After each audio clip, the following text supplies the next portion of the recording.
menyampaikan tentang sunnahnya berkorban di hari Idul Adha. Dan saya berharap panitia-panitia penyalur hewan korban untuk bisa mengikuti konsentrasi dari pembahasan yang akan saya sampaikan. Begitu pula para calon-calon yang akan berkorban, calon-calon yang akan berkorban, agar berkorban sesuai dengan syariah hingga pengorbanannya tersebut mendapat pahala yang besar dan membawa ridha Allah. Karena yang saya hadapi sekarang bisa jadi panitia, bisa jadi calon korban. Kalau calon yang dikorbankan nggak mungkin hadir di sini. Ono wedhus ada gini. Nggak ada kan? Makanya semuanya panitia dan calon korban. Dan nanti saya akan buka sesi tanya jawab dan mohon yang tanya yang mau korban saja. Nek kon iku gak korban takon tok iki apa? Nggih, ngruweti. Jadi yang mau korban serius tanya nanti apa yang akan, atau mungkin orang tuanya atau tetangganya mau berkorban, bertanya agar bisa menasihati dengan cara yang benar. Sebelum saya membicarakan masalah hukum, dalil daripada disunnahkan berkorban di Idul Adha adalah nas Al-Quran, di mana Allah berfirman, "Fasholli li rabbika wanhar." Salatlah kalian, sembahlah kalian Allah, kalian Tuhan kalian, yaitu salat Idul Adha, wanhar, kemudian sembelihlah. Ulama mereka berbeda pendapat tentang hukum daripada berkorban. Kita mazhab Syafi'i nanti akan mengatakan hukumnya adalah sunnah, bisa jadi sunnah kifayah, bisa jadi sunnah aini. Apa itu sunnah kifayah dan aini akan saya terangkan. Tapi ada yang mewajibkan, karena dalil daripada sunnahnya berkorban atau masyru'iyahnya, syariatnya berkorban, selain nas Al-Quran, hadis-hadis Nabi Muhammad SAW begitu banyak. Di antaranya tidak ada amalan anak manusia yang lebih dicintai oleh Allah di tanggal 10 Dzulhijjah seperti apabila dia berkorban. Amalan yang paling dicintai Allah 10 Dzulhijjah adalah iraqatud dam, yaitu menyembelih hewan korban. Itu hadis sahih. Kemudian didukung dengan hadis-hadis, ada yang hasan, ada yang dhaif. Intinya semua bisa dipakai untuk targhib atau fadailul a'mal. Di antaranya Rasulullah bersabda, "Abdimu dohayakum fa innaha ala sirat matayakum." Besarkan hewan korban kalian, karena sesungguhnya dia nanti adalah tungganganmu ketika di hari kiamat, yaitu sirat, di jembatan nanti. Kemudian dalam riwayat yang lain, khiyar ummati, paling baiknya orang di umatku ini, alladzina yudhahun, mereka yang mau berkorban di Idul Adha. Wasyiraruhum, dan yang paling buruk di antara mereka, alladzina la yudhahun, mereka yang enggan untuk berkorban. Tidaklah berkorban kecuali dia golongan orang baik, dan tidaklah enggan untuk berkorban kecuali dia orang buruk di umat ini. Na'udzubillah min dzalik. Dalam hadis yang lain, man wujidallahu sa'ah walam yudhahi fala yaqrubanna musallana. Barang siapa yang dapat rezeki lebih tapi enggak mau berkorban, udah deh jangan deket-deket sama musalla kita, kata Rasulullah.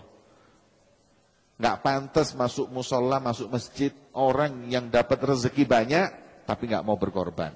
Dalam riwayat yang lain, fa in syaa'a an yamuta yahudiyan aw nasraniyan. Orang dapat rezeki banyak tapi nggak mau berkorban. Ntar kalau mati pilih aja, mau mati Yahudi atau mati Nasrani. Monggo silahkan. Na'udzubillah min dzalik. Selesai nas Quran dan hadis tentang keutamaan berkorban. Sekarang kita akan bicara tentang hukum. Hukum berkorban disebut bahwa hukumnya adalah sunnah muakkadah. Sunnah yang sangat ditekankan. Kalau sunnah muakkadah itu berarti barang siapa yang diberi oleh Allah kelapangan rezeki, kemudian nggak mau berkorban, maka hukumnya makruh.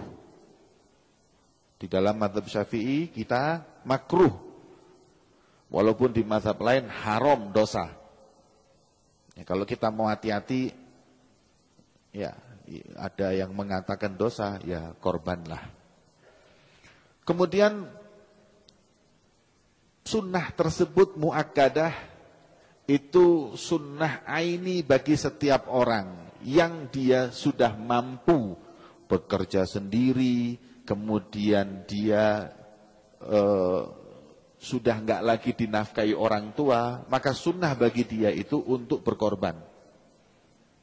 Adapun bagi kepala keluarga, ini sunnah kifayah, suami, istri, anak dua masih kecil, maka keempat ini cukup dengan satu korban, menggugurkan sunnah, jadi tidak lagi makruh bagi yang lainnya. Cukup dengan bapak saja. Kalau bapaknya kaya, istrinya disembelihkan, bukan disembelih, disembelihkan hewan korban. Anaknya dua juga begitu, jadi korban 4, 1 suami, 2 istri, lebih baik, istimewa. Cuman kalau bicara masalah hukum, ini sunnahnya kifayah. 1 berkorban, yang 3 ini sudah mendapatkan sunnah dan tidak makruh bagi mereka. Nah, kalau di satu rumah ada bapak, ada istri, ada anak 3. Anaknya 3, yang 1 sudah mapan, maka dia sunnah berkorban sendiri karena sudah nggak dinafkahi orang tua, sunnah sendiri. Kalau si anak yang sudah mapan punya istri dan anak, begitu pula, berarti satu rumah minimal 2. Bapak dan anak-anaknya yang belum bisa mencari nafkah dan istri, kemudian anak yang sudah mencari nafkah dan punya istri itu juga 1. Jadi satu rumah 2 hewan korban. Paham? Do you understand? Dan tidak wajib di dalam mazhab kita kecuali dengan nazar.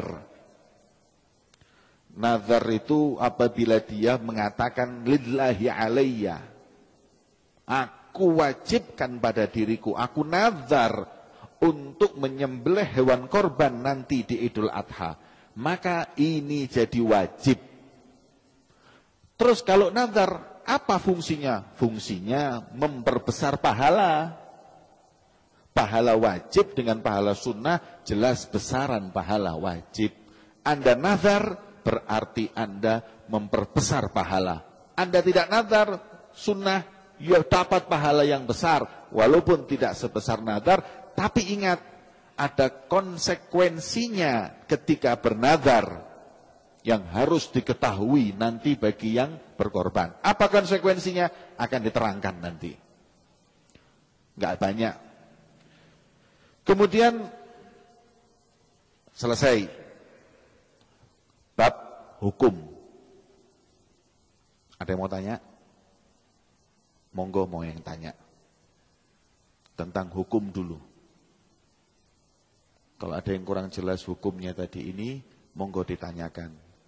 Kalau jelas, saya melangkah yang selanjutnya tentang hewan apa yang boleh dikorbankan. Oke, monggo.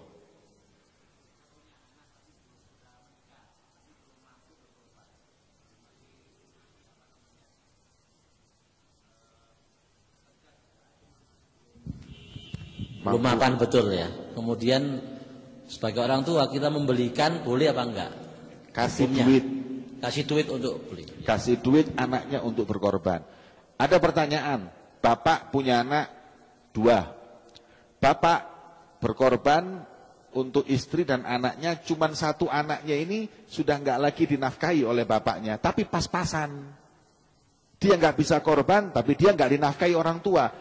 Kerjanya pas-pasan. Bagaimana kalau bapak ini mau berkorban untuk anaknya? Jangan. Anak kasih duit untuk beli kambing agar dia berkorban. Kalau dia berkorban untuk orang lain yang dia nggak berkewajiban untuk memberi nafkah, nah itu nanti harus pakai izin dan lain-lain. Ribet, sudah kasih duit aja. Nih, korban. Seperti itu. Biar dia korban dengan namanya. Kalau bapak korban untuk dia juga nggak bisa. Kenapa? Oh, dia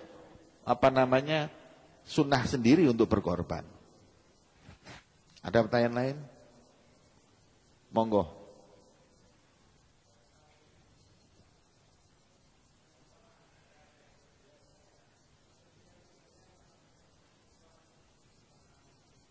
Atas nama istri.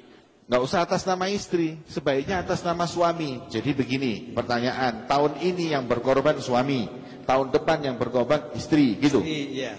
Nggak perlu, tahun ini yang berkorban suami dan semuanya dapat pahalanya. Biarpun atas nama istri termasuk anak suami tercakup. Kalau atas nama istri, Iya. ya, istri itu tidak wajib untuk menafkahi suami, berarti suami nggak dapat. Oh, berarti yang Hanya untuk istri saja. istri saya. Nggih. Ya. Kalau bapak itu suami itu kan wajib menafkahi istri dan anak, semua dapat. Atas nama suami, Pak, jangan mau namanya istri. Iya, terima kasih. Ya. Katanya bergilir ya. Pertama saya, kemudian anak, kemudian yang ketiga istri. Jadi tiap tahun satu. Oh, duitnya duit siapa, Pak? Duit Suami. Oh, ya kok cok gelem, Pak. Oh, gitu ya. Ya. Terima kasih. Nggih. Dapat pahala. Sudah sunnah kifayah, mendapat semua tadi ini. Ada pertanyaan lain? Monggo. Anak-anaknya semua pas 7 sapi gitu. Apa perlu anaknya disebut satu-satu kalau waktu anu? Sebenarnya itu, jadi bapak, istri, terus kemudian anaknya 5, jadi 7, terus mau sapi 1. Sebenarnya sapi 1 atas nama suami aja sudah cukup. Apakah anaknya ini ada yang sudah sunnah berkorban? Apa masih nafkah? Oh, enggak perlu, cukup suami tadi berkorban atas nama dia, dapat pahala semua sekeluarga.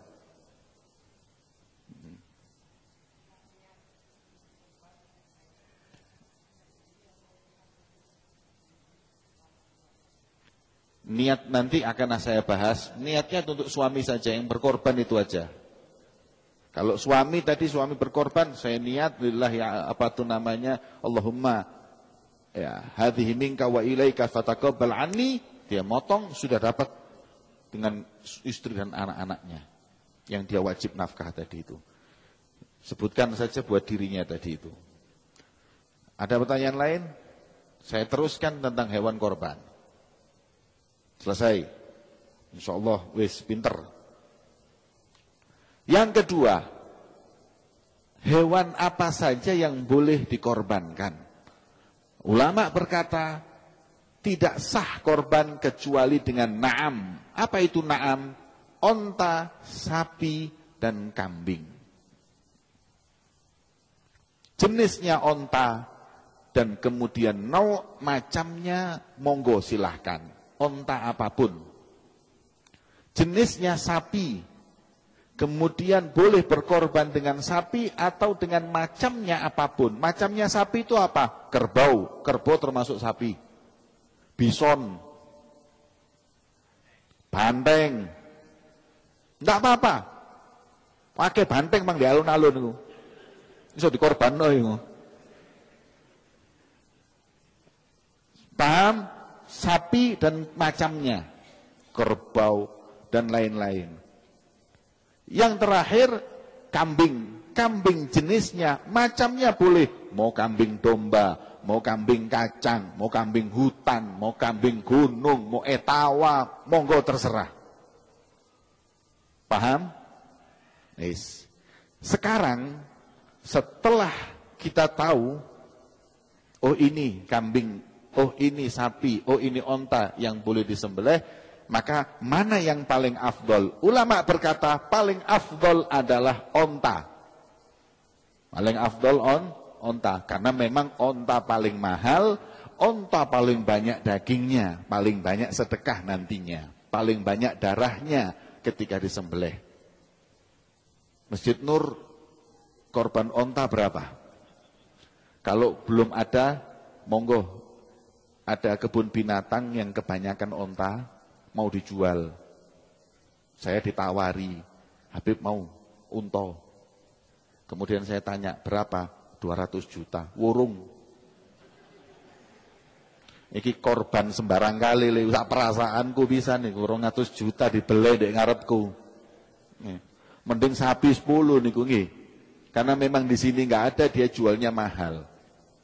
Onta. Kalau onta kita nggak perlu bahas terlalu panjang, karena kita nggak pada korban onta. Yang kedua sapi. Ya. Dan yang ketiga adalah kambing. Yang afdal kambingnya adalah domba. Setelah domba baru kambing kacang. Ya. Kemudian hewan yang akan kita korbankan tadi itu, baik sapi maupun kambing, kita nggak bicara onta, itu afdolnya adalah nantinya cari yang warna putih.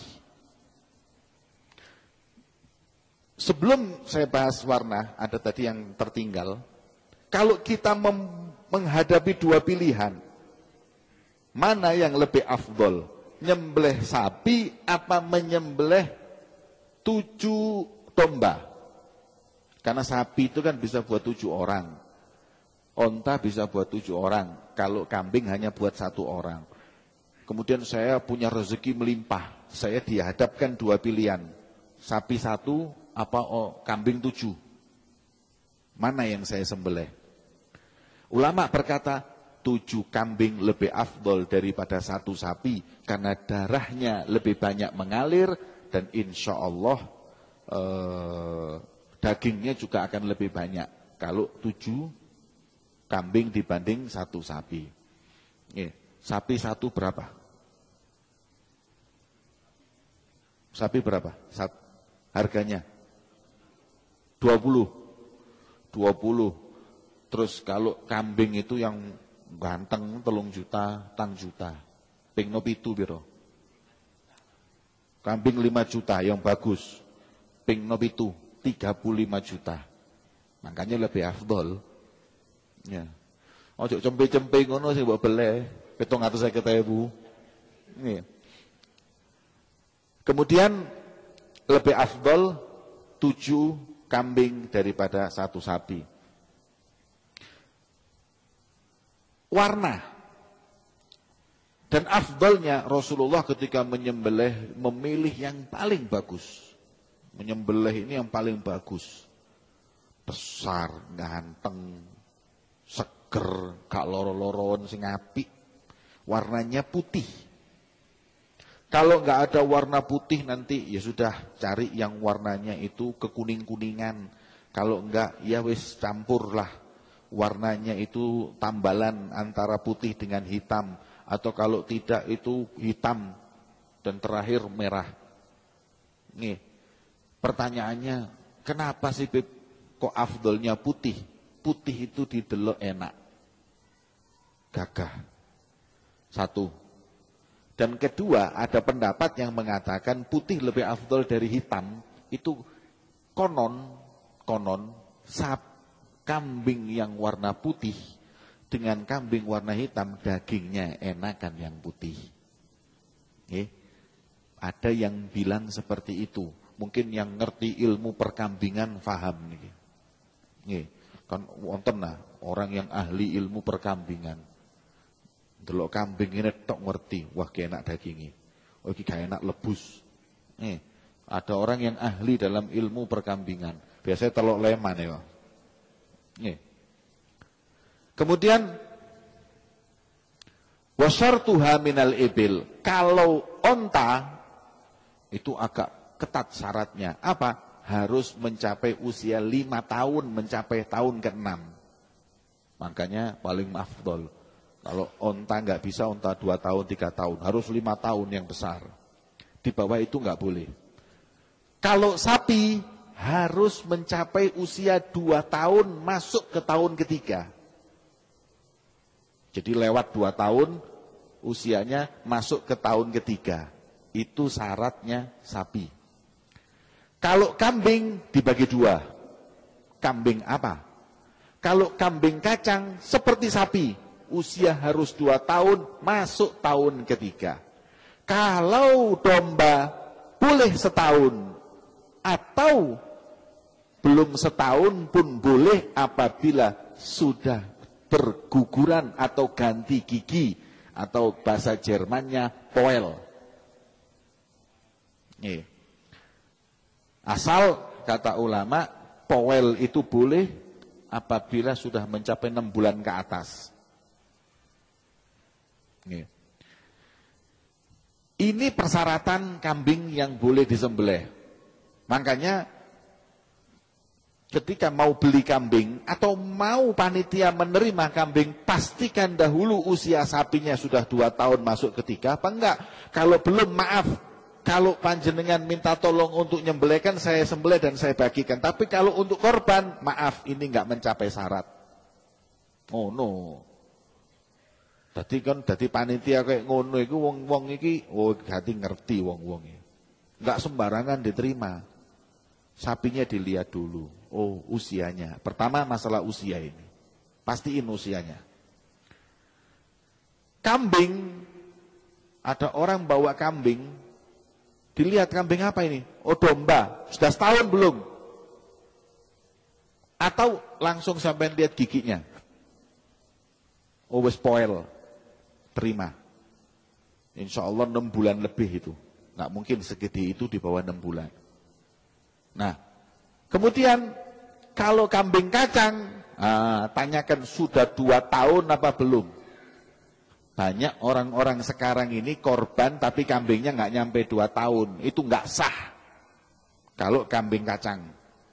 Nah, untuk mengetahui 2 tahun dan tidaknya bagaimana? Kan kita juga repot karena kambing nggak punya akte kelahiran.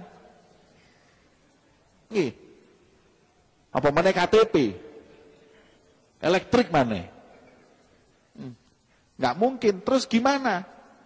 Ulama berkata, pertama, i'timadan biqaulil bai', bersandar dengan kabar penjual karena dia tahu mulai lahir sama saya. 1. Atau boleh juga berpegangan dengan orang yang ahli ilmu perkambingan tadi itu. Oleh ilmu perkambingan delok tok wis 2 tahun iki, pasti. Iki durung modele. Nah, enggak bisa. Harus ada itu yang ahli-ahli ilmu perkambingan itu untuk melihat hewan umurnya berapa. Setidaknya sebagai panitia tanya kepada orang yang membawa kambing. Atau kalau dia bawa uang mau beli, pastikan dahulu pada penjual, ini sudah 2 tahun belum? Hati-hati loh Pak, 2 tahun titipane wong ini. Kalau saya ini jarang didatangkan kambing ke tempat saya. Adanya biasanya uang, nitip uang ke saya. 2,5 juta, 3 juta, belikan kambing yang sesuai dengan harga itu. Nah itu nanti saya ke mana namanya, penjual kambing yang dia merawat kambing, saya tanya kepada dia. Pak iki umure pinten? Orangnya alhamdulillah saya percaya banget. Oh ini belum 2 tahun, Bib. Oh ini sudah 2 tahun. Yang ini 2 tahun, Bib. Oh nggih, itu baru saya beli. Seperti itu, masalah umur. Kemudian syaratnya pula setelah kita sudah mengetahui masalah umur, hewan yang akan dikorbankan itu juga selamat daripada aib. Aib itu apa? Di antaranya, pertama, jerba, koreng. Kambing korengen gak oleh dikorbanno. Kambing korengen, kambing kadasen, kambing panuwen iku wis gak payu. Nggih. Kambing lho, panuwen gak payu. Makane kon menungso lek panuwen gak rabi-rabi kon. Nggih. Harus bersih. Oh, gak ada koreng-korengnya. Masuk pertama. Nek perlu bikin apa? Kolom umur. Jadi setiap orang datang bawa kambing kesampaian untuk nitip korban itu ada kolom. Jadi kan kalau satu-satu kan kesulitan. Deloken. Umur berapa umur? Oh 2 tahun setengah umur. Masuk. Kulit. Delok rek kulit delok.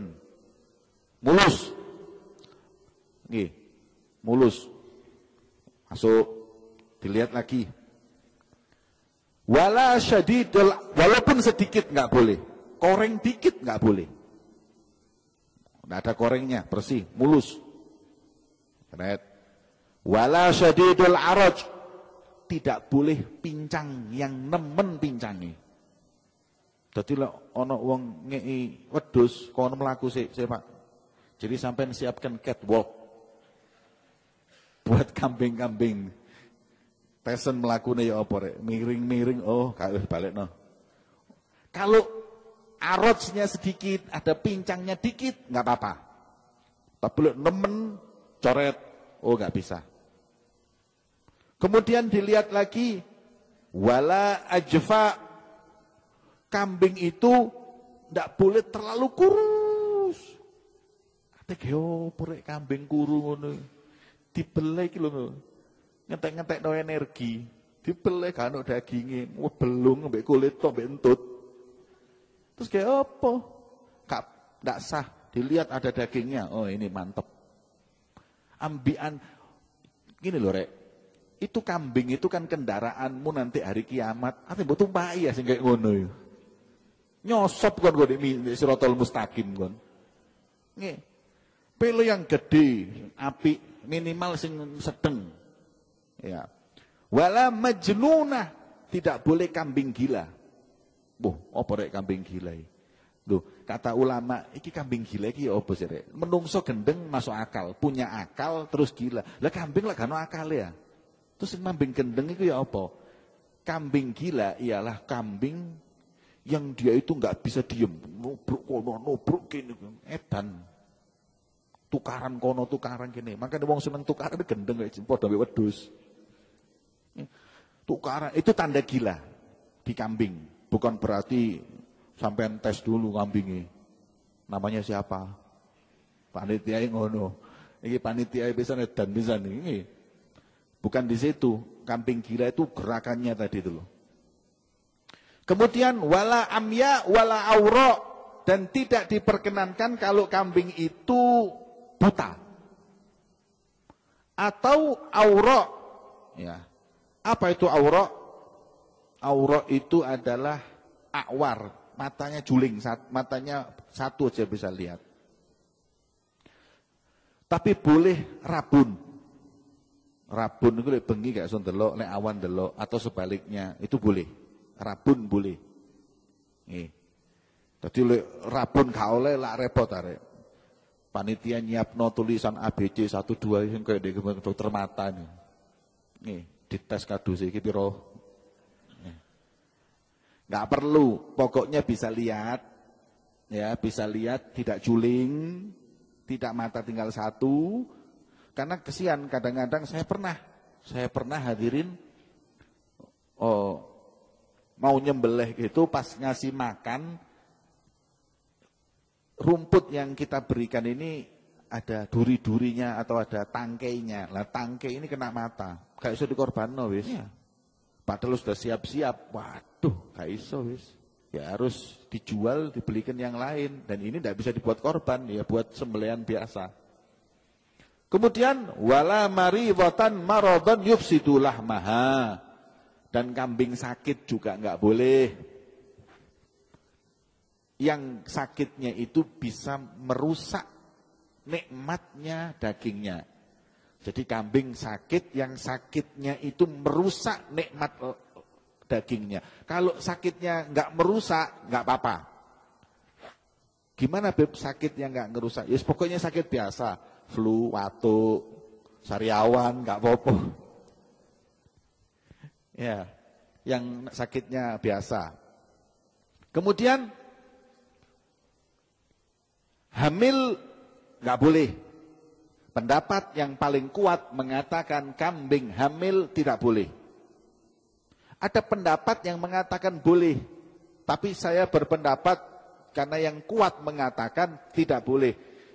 Hanya saja, jadi kalau dilihat Pak ya, ada orang ngasih kambing atau mau sampean mau beli kambing hamil, jangan, tidak boleh itu. Tapi kalau sampean sudah beli, kemudian disembelih, dikuliti, dibelek, ada janinnya. Gimana hukumnya? Ya sudah. Dalam hal ini kita berpendapat yang membolehkan. Wis gak apa-apa rek. Kalau mau korban lagi ya alhamdulillah. Tapi kalau tidak, ya kesian sudah kadung beli dengan harga yang cukup tinggi kemudian nggak sah. Jadi ada yang membolehkan. Tapi Anda dari awal jangan beli yang hamil. Wa an la yabina syai'un min udhuniha wa in qalla. Dilihat kupingnya, dilihat. Kalau kupingnya utuh boleh. Kalau kupingnya itu pernah dipotong atau tinggal satu, hukumnya nggak sah. Wa in qalla, walaupun sedikit.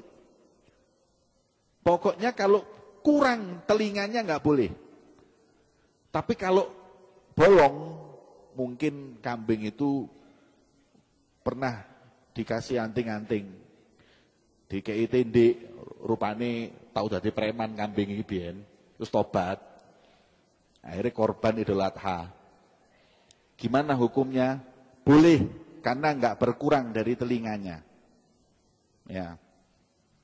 Kemudian enggak boleh juga berkurang lisannya, lho rek. Ilati lho deloken. Milio sentolop Dokter Nurholis juga muka. Delon lisannya lengkap. Oh, alhamdulillah. Wa dhar'iha wa aliyatiha wala syai'un dhahirun min fakhdhiha.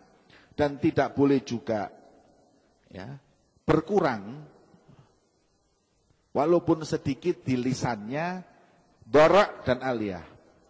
Apa itu? Di susunya, kemudian di perutnya atau di apa rek?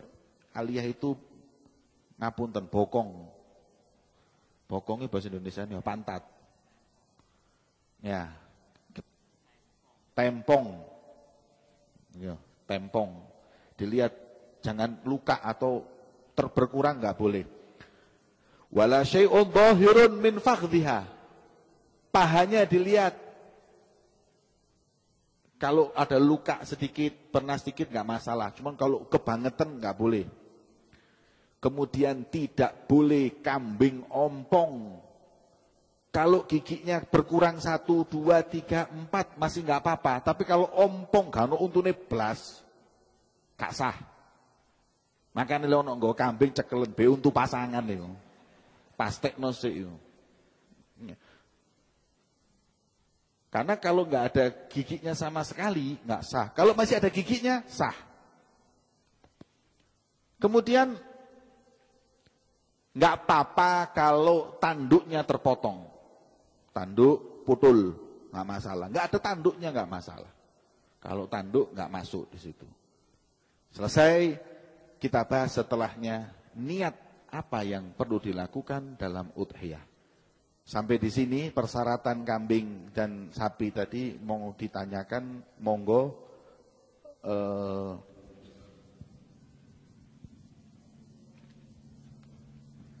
Ada sebelumnya kambing dan sapi, sapi dan onta itu bisa urunan 7 orang.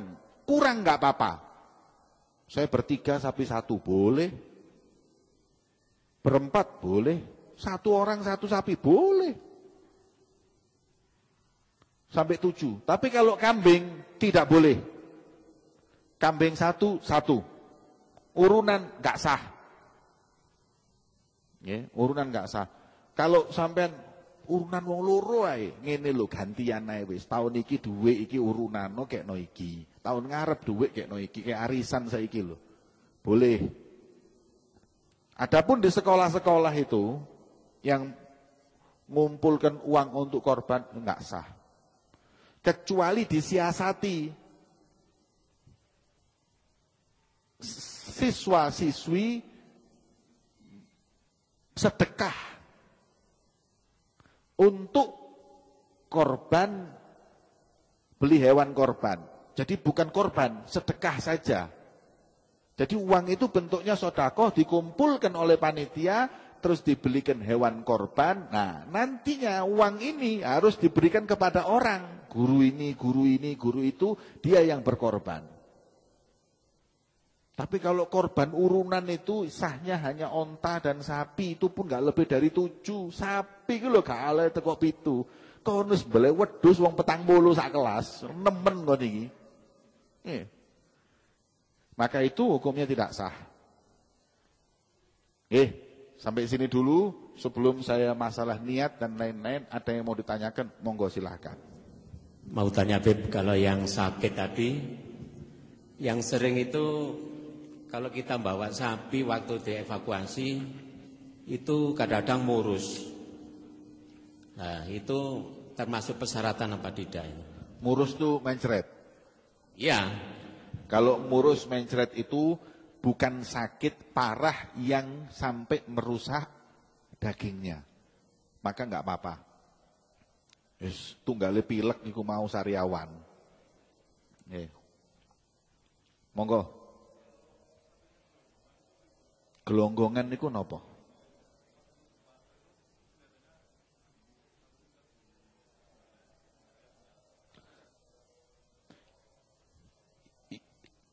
Yang penting usianya nyampe atau tidak. Itu aja. Sahnya itu di usia dan arat.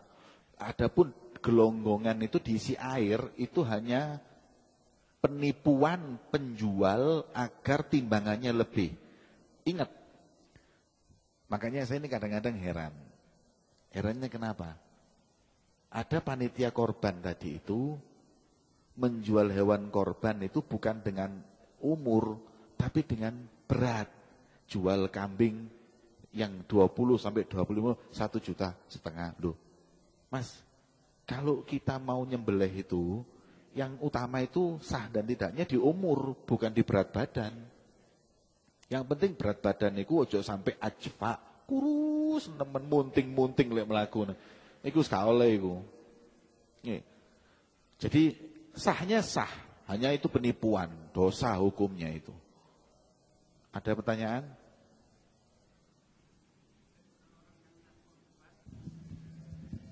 Assalamualaikum warahmatullahi wabarakatuh. Salam. Kalau yang berniat korban, itu kok ada yang mengatakan mulai tanggal 1 sampai hari H tidak boleh potong rambut. Hukumnya gimana? Betul. Apakah sunnah-sunnah bagi kita yang mau berkorban? Bagi kita yang sudah mau berkorban, sunnahnya adalah tidak memotong kuku, tidak memotong rambut, tidak memotong kumis. Kalau jenggot itu memang tidak boleh dipotong. Sampai tanggal 10 atau 11 atau 12 sampai dia berkorban. Bukan sampai tanggal 10, sampai dia berkorban. Kalau hewan yang dia korbankan sudah disembelih, baru boleh buat dia. Tapi hukumnya sunnah. Sunnah berarti kalau sampean potong di hari-hari ini makruh. Begitu aja. Makruh. Dan sunnahnya lagi saat-saat ini kan sudah masuk 10. Di jalanan sudah kelihatan kambing-kambing yang akan dikorbankan. Sunnahnya ketika melihat kita bertakbir Allahu Akbar. Ya. Dia itu kelihatannya kita akan lihat dia itu kesian. Akan dikorban. Itu kacamata kita. Kacamata dia bangga, alhamdulillah. saya termasuk yang akan dikorbankan di Dzulhijjah. Kaya wong sing ate mati syahid ngono. Nih, saya mati syahid. Jadi pandangan kita dengan hewan ini kan jadi mulia dengan dijadikan hewan korban Dzulhijjah. Kalau ada yang bilang, ini ki ono sing ngomong dari orang-orang yang sok berakal tapi nggak punya akal, mengatakan bahwa wong Islam iku wis Idul Adha beleh kambing sak mono akeh kuwejem, korban besar-besaran di Idul Adha. Pertanyaan saya, kenapa? Sian hewan dibunuhin. Loh, kon nek aku korban mbok kritik. Restoran-restoran siap saji ini tiap hari nyembelih ayam piro. Kok gak tau mbok kritik? Ono apa kon iki mbek agama iki? Dia tuh sok pinter, sok cendekiawan, tapi goblok. Nih, bodoh. Jadi cara berpikirnya itu sinis kepada agama. Sinis ambek kudung, sinis dengan Idul Adha, macam-macam. Nggak apa-apa, bangga ini hewan korban ini bangga. Makanya kita kalau di jalan ngelihat sapi yang sudah mau korban, kemudian apa sih sepeda motor iki cek rame ini. Satpam dia.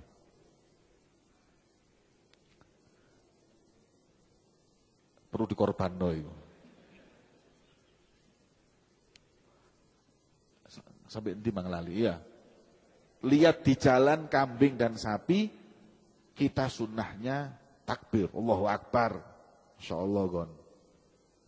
Kau akan nanti menjadi hewan yang mulia dengan dikorbankan di waktu Idul Adha. Ada pertanyaan lain? Monggo.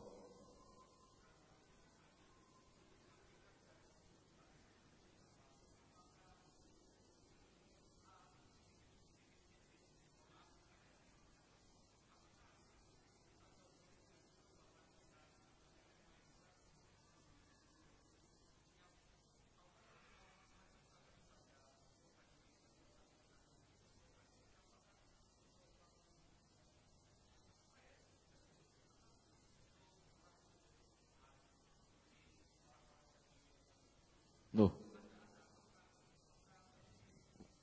Kalau itu jahiliyah sudah dihapus sama Rasulullah.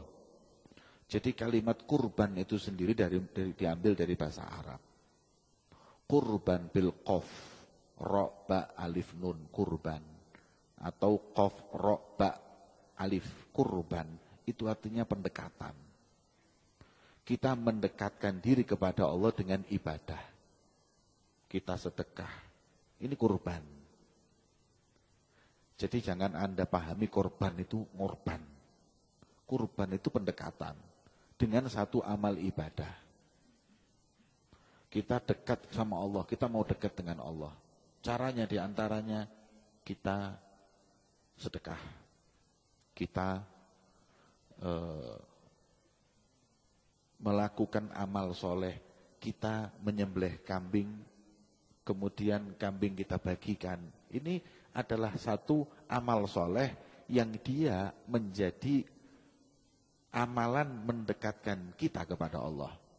Makanya di Al-Quran itu kan Allah mengatakan, ya, kalian tidak bisa meraih kedudukan di sisi Allah itu dengan menetesnya darah.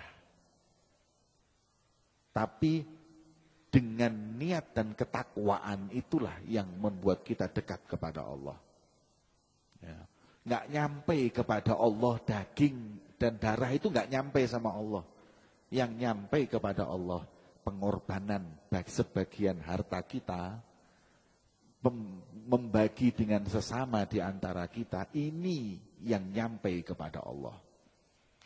Kemudian, apakah kurban itu adat jahiliyah? Tidak. Yang pertama kali berkorban itu Nabi Ibrahim. Ya, walaupun nanti orang-orang jahiliyah melakukan. Tidak semua perbuatan jahiliyah itu salah. Ada perbuatan jahiliyah yang lebih baik dari sekarang. Lebih terhormat dari sekarang. Ada. Jangan dikira orang jahiliyah itu, nanti kita bahas masalah jahiliyah. Jahiliyah itu zaman kebodohan, tapi bukan berarti bodoh itu goblok. Enggak. Orang jahiliyah dulu tuh kadang lebih pinter dari kita. Ilmu perbintangan kita nggak ada apa-apanya. Tapi tetap namanya jahiliyah. Karena di zaman itu banyak kemungkaran, banyak orang yang jauh dari Allah. Tapi bukan berarti, ya, makanya Allah menyebut jahiliyah dalam Al-Quran 4 ayat. Tabarrujul jahiliyah, pakaian orang jahiliyah. Kemudian hamiyatul jahiliyah, fanatiknya jahiliyah. Kemudian hukumul jahiliyah, hukum jahiliyah. Hukum jahiliyah itu apa?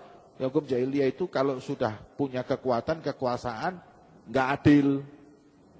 Sing duwe-duwe gak dihukum. Sing duwe-duwe gak dihukum, gak duwe-duwe dihukum. Maling 1 triliun hilang.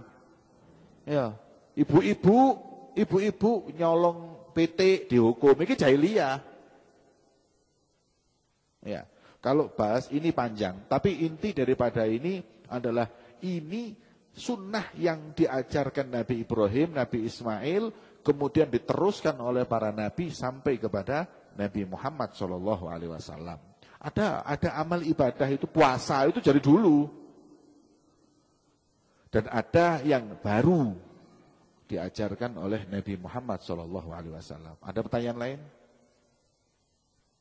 Masalah kambing? Sing ngati korban tok etakon. Sing gak korban wis kon kumanan jok kuatir. Monggo.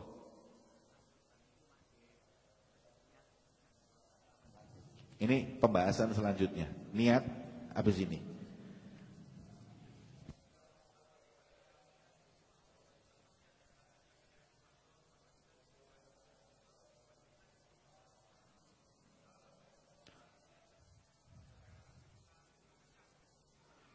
Tidak ada nas sharih yang mengatakan tanda.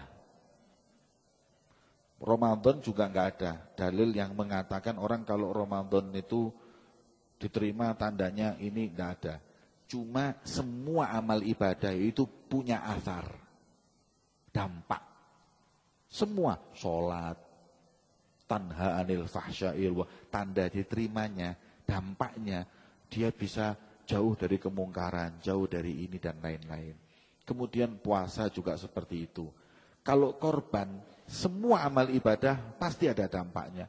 Dampak orang berkorban, rezekinya diberkahi oleh Allah. Ya, dampak orang berkorban, dia mempunyai hati yang lebih rahmat, kasih sayang dengan sesamanya. Ya, macam-macam. Semua amal ibadah punya asar, dan lagi yang kedua punya sir, rahasia yang nggak ada yang tahu. Ya, mungkin gara-gara kita berkorban dapat husnul khotimah, nggak tahu. Semua amal ibadah itu ada rahasianya yang kita nggak tahu. Yang penting itu ajaran Nabi kita jalani. Nah, ajaran Nabi itu nantinya ada amrun ta'abudi. Amrun ta'abudi itu perkara yang kita laksanakan nggak banyak tanya. Sholat itu kok kudu ruku, kok sujud to gak cukup, wis gak perlu ditakokno iku. Itu amrun ta'abudi. Ada lagi perintah Nabi yang di situ kita mesti menggunakan akal untuk mengolahnya. Apa yang dimaksud seperti ini? Apa hikmahnya? Apa ini? Supaya berkembang. Ya, supaya berkembang. Jadi perintah itu dari Nabi seperti itu. Kayak kita minum, sunnahnya duduk. Ya, sunnah aja duduk. Nah, dan alhamdulillah terbukti dengan duduk tersebut, oh lebih sehat. Ya. Kalau amrun ta'abudi itu kita nggak bisa, oh sudah ini perintah A ya A. Ya, perintah A ya A. Kalau kita mau mengkritik atau jangan ngeritik terlalu dalam, mau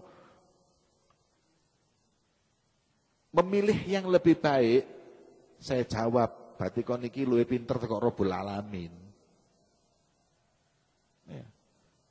Kalau Anda merasa apa gak ngene luwih apik, lho kon iki apa sih? Iki perintah Gusti Allah kok kon, berarti kon iki sak makom mbek Gusti Allah. Iso ngobang-ngobang ngono.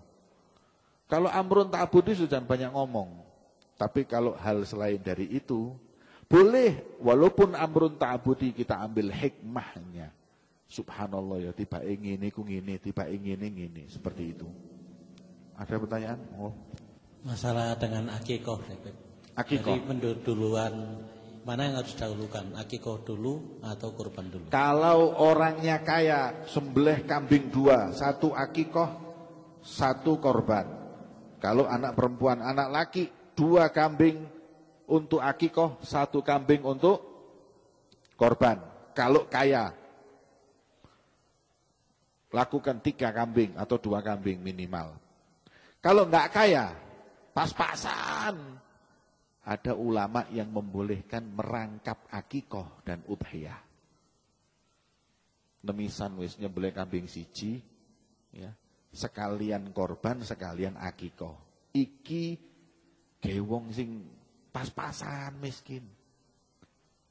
Nek sugih ngene medhit kon niku. Nih, kebangetan. Kalau kaya jangan, kalau miskin enggak apa-apa. Paham? Nanti kita akan membahas juga masalah iki minggu depan sudah lebaran. Kalau gitu saya teruskan sabaro. Kemudian wa an yanwi tadhiyah biha inda dzabh au qablahu. Dan sunnahnya tadi itu niat udhiyah, kalau enggak jadi penyembelihan biasa. Karena niat itu fungsinya tamyizul adah anil ibadah, yang membedakan mana kebiasaan, mana ibadah. Makanya ketika mau menyembelih, sampaikan bahwa ini adalah, ya Allah, aku berkorban. Allahumma hadhihi minka wa ilaika fataqabbal anni. Bismillah, Allahu Akbar. Sembelih. Iku carane. Tapi bagi yang enggak mampu nyembelih sendiri atau dia enggak punya pengalaman, bahkan dia takut enggak sah, sunnahnya mewakilkan ke orang lain. Tolong iki sembelih no, tapi sunnah dia melihat. Pasti beler delok. Perempuan sunnahnya untuk justru mewakilkan, makruh mbeleh dhewe. Apa meneh sapi? Ojo dirabi lek wis koyo ngono. Sapi ae dibeleh apa meneh kon? Ya. Jadi sunnahnya seperti itu. Kalau enggak mewakilkan, lafaz taukil gampang. Boleh Anda katakan, saya wakilkan ya penyembelihan hewan saya kepada sampean. Saya terima, cukup. Atau wakal tuka untuk udhiyah sunnah saya ini, saya terima, bagus. Jadi orang-orang itu datang. Nah, ketika orang membawa kambing atau membawa uang untuk kita beli kambing, saya ingatkan, jangan sampai terjadi timpang tindih antara kambing dengan kambing yang lain. Wong nggawa kambing iki main lebokno kandang bingung, haji sing ndi yo? Bingung ya apa? Hajine mbok takoni yo gak rundi sing tak korban, padha kabeh mirip kambing. Ya, enggak bisa. Makanya panitia ketika menerima kambing langsung kalungono, siapno kalung. Di kalungno ditulisi Haji Jamal. Rek. Ojo disepet rek. Aku tahu ketok di Masjid Nur, zaman biyen Imam Kabul, seiling aku. Wet sapi dekek kono mbek tulisi wali kota. Ngawur larare. Sampai ono sing takon, "Beb, wali kota yang Batu sapi ya?" Jangan ditulisi gak pantes.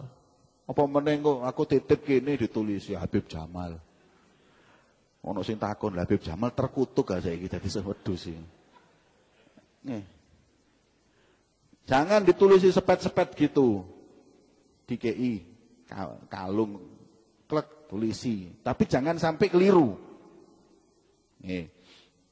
Kemudian waktunya setelah sholat Idul Adha, setelah sholat. Ya, mestinya itu bukan setelah sholat. Pokoknya terbit matahari diperkirakan apabila sudah sholat 2 rakaat 2 khutbah. Anggap saja setelah sholat Idul Adha baru boleh penyembelihan. Sampai kapan? Ayyamut tasyrik tanggal 13 Dzulhijjah. Tanggal 13 itu kalau sudah maghrib bisa dibelai. Kalau sudah maghrib sudah tidak diperkenankan lagi nyembelih. Kalau apabila dia nyembelih di atas maghrib, kalau dia nazar, tetap dia wajib untuk menyembelih qadha, tapi dia dosa. Tapi tetap bisa, harus, karena dia sudah nazar. Jadi mengqadha tapi dosa. Kalau sunnah, dia belum beli kambing sampai maghrib, sudah enggak ada. Terus gak apa-apa tuh, gak iso. Hilang sudah. Kesunahannya sudah selesai. Nyembelihnya, tapi bagi hewan korbannya boleh lebih dari itu. Masjid Nur iki kan sapi 200, kambing 2000, dibelek sampai ayam tasyrik ini malu dibagikan ndak nutut, terus dibeletok ae. Sembelih semuanya dulu. Setelah sembelih, baginya boleh sampai 13, 14, 15, lebih dari hari itu nggak masalah. Makanya sebagian inisiatif yang bagus, disembelihin semua, dibuatkan apa? Kalengan. Dibagikan secara kalengan, dimasukkan kulkas, kan bisa enak untuk nyimpen, nggak apa-apa. Tapi nyembelihnya, waktunya sudah ditentukan, nggak boleh lebih. Kemudian, wajib tasadduk bi syai'in min lahmiha, dan wajib ya menyedekahkan bagian sedikit daripada dagingnya, sedikit lah sak mene, setengah kilo atau 1 kilo lah. 1 kilo ini wajib kita sedekahkan. Yang lain mau dimakan sendiri, kalau korban yang sunnah nggak apa-apa. Tapi wajib sedekah walaupun hanya 1 kilo. Kalau nazar, wajib disedekahkan semuanya. Nah, iki mang ganjarannya memang gede, tapi kok gak iso lapo-lapo, gak iso ngerasakno. Harus disedekahkan, gak boleh makan sedikit pun, sedekahkan semuanya. Nazar, wajib, pahalanya besar. Sunnah, boleh. Tapi afdolnya dibagi 3. Thuluth, thuluth, thuluth. Sepertiga. Daging sepertiga, dimakan sepertiga. Tonggo-tonggo, sing muslim, tidak boleh orang kafir. Kemudian sepertiga fakir miskin. Itu sunahnya. Sing dibagi sepertiga itu dagingnya. Sampil, paha, sepertiga, pangan dewe. Jeroan, ndas, dikekno fakir miskin. Enggak salah cara baginya. Dagingnya jadiin 1, bagi 3. Itu yang dibagikan. Sunnah seperti itu. Wala yajuzu bai'u syai'in minha. Yang berkorban tidak boleh menjual hewan korbannya atau yang menerima wakil masjid tidak boleh menjual sebagian sedikit pun daripada hewan korban. Begitu pula tidak boleh menjadikan kulit sebagai biaya penyembelihan. Karena itu seperti bayar jual. Oleh. Paham? Haram. Tapi bisa masjid iki nyembelih banyak, dibagikan kulitnya, diberikan 1 orang, umpami. Wis ngene rek, sapa takmir masjid niki, Haji sopo, Pak sopo, kekno kabeh dhek. Biar jatahnya kulit sama beliau. Kulit iki mang sing biasa adzan iki niki sapa rek jenenge? Supri. Masyhuri, bukan yang masih muda itu loh. Masih muda masyhuri. Nah, kulit kekno masyhuri kabeh wis. kulit itu kayak no masyuri kabeh. Semua 200 siji kayak no masyuri. Terus biar masyuri jual. Kan sudah dikasihkan masyuri, haknya masyuri. Masyuri, kilo jatahmu tak kayak kulit kayak kon kabeh didol. Satu kulit berapa? 50.000 dikalikan 200. Piro rek? 5 juta, 10 juta. Masyuri oleh duit 10 juta. Kemudian masyuri dapat 10 juta. Wis karpete masjid gak kurang ae. Nek kurang tak tukokno, aku oleh duit 10 juta. Masyuri memberikan untuk masjid, enggak apa-apa. Tapi muga-muga masyuri gak berubah pikiran ae rek. Masyuri terus berubah pikiran. SPP ini anak nunggak 3 bulan. Sepeda motor waya ganti. Masyuri, karpet ya apa? Waduh, mbuh duwe nanti karo. Wis nasibmu. Nggih. Jadi seperti itu kasihkan, setelah itu mau dijual enggak? Boleh enggak jual setelah dikasihkan fakir miskin? Boleh. Orang fakir sudah nerima, sudah haknya dia, mau dijual, mau diapakan terserah. Oh, oleh kon tak itu ojo didol yo. Oh, apa kambing? Gak oleh aku mbek dokter darah tinggi, pokoknya tak itu ojo didol, kan mate ini ya. Nah, sudah haknya dia, Anda enggak usah ikut campur. Kemudian nah, dan haram wajib sedekah kalau nazar dan makruh menghilangkan, ini sudah semuanya. Ya. Wallahu a'lam. Ada yang tanya lagi sebelum adzan? Monggo. Sapa takon? Masyuri. Oh itu.